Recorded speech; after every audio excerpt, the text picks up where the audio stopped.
This video is sponsored by Chewy's Halal Vitamins, suitable for all the family.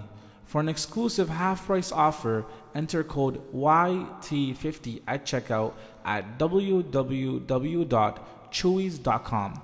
They offer worldwide delivery plus no quibble 30-day money-back guarantee.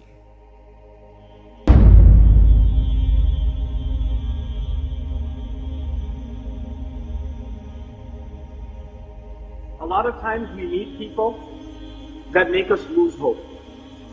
They say things to us that disappoint us or make us feel like, yeah, you're right, I am scum.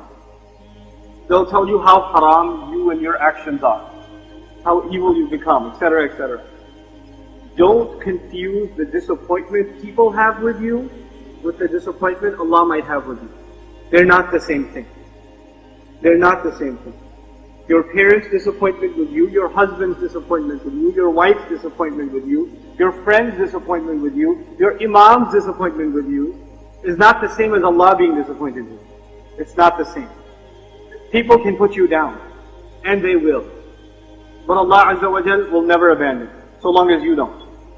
I don't like to give a talk without turning back to Allah's book in one way or another. So I wanted to share this one of my favorite passages with you that deals with the last discussion that Shaykh Abdul Nasir had with you guys, which was about not giving up on people, and he gave us several instances from the instances of the companions' lives, radiyallahu ta'ala majma'in. I want to turn to a nation that we think is just damn, Bani Israel. Every time Muslims would think, the worst thing you could call them, hey man, this guy's like Bani Israel, totally. Right? That means like they're totally cursed, or we hate them and they're going to hell. That's one example of people that are just completely damned, there's no hope in them. So I picked a passage that has to do with Bani Israel, so we're clear about something. So we understand how Allah talks about them. وَإِذْ قِيلَ لَهُمْ أُسْكُنُوا هَذِهِ الْقَرْيَةِ When we said to them, settle down in this town. This was said after they had crossed the water, after they had already disobeyed Musa alayhi salam and questioned his authority and had undermined him on several occasions. Even if you undermine a messenger once, it's enough for you to be done. But they were given opportunity after opportunity after opportunity. At the end of it all, Allah says, I'm even giving you a city and a house. Go ahead. So, الْقَرْيَةِ كُلُوا مِنْهَا وَكُلُوا مِنْهَا حَيْثُ شِئْتُمْ And eat from it whatever you want. وَقُولُوا حِطَّةً There's one condition. As you go in, you should be saying hitta, which means forgiveness. As you walk into the city as conquerors, you should enter into the city in a state of sajda. وَادْخُلُوا الْبَابَ سُجَّدًا Enter into the city in a state of sajda. Some of you might be confused. How do you enter the gates of a city in the state of sajda? Right? Because sajda is on the ground. Now how are you going to enter? It's going to hurt your forehead a little if you try to do that. Well, understand, those of you that play like games like Assassin's Creed or one of those like 16th century, 14th century video games, they draw a map of these ancient cities for you with gigantic gates.